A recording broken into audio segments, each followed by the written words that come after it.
ទទួលរាប់រងទុក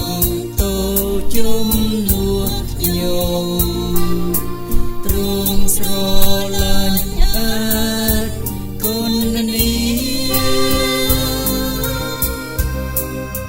ធ្វើដូចម្ដេចឲ្យខ្ញុំមិនតនឹងស្រឡាញ់ទ្រង់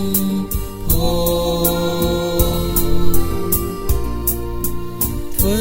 ដូចម្ដេចឲ្យខ្ញុំមិនត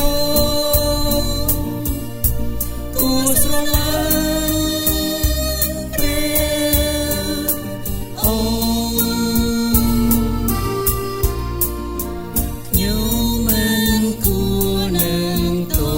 ទួលព្រះគុណព្រះអង្គដែលទ្រង់ផ្ដល់មកទូទេតែទ្រង់រងទុក្ខសូគុណជំនួសខ្ញុំផងរៀបលើសងគ្រោះស្ថិតស្ថេរធ្វើដូចម្ដេចឲ្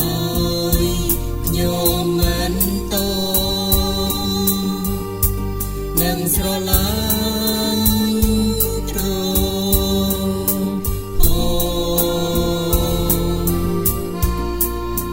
ធ្វើដូចម្ដេចឲ្យខ្ញុំមិនតគួរស្រឡាញ់ព្រះអង្គគ្មានអ្នកណាល្អដូចព្រះអង្គនៃខ្ញុំសងទ្រង់ស្រ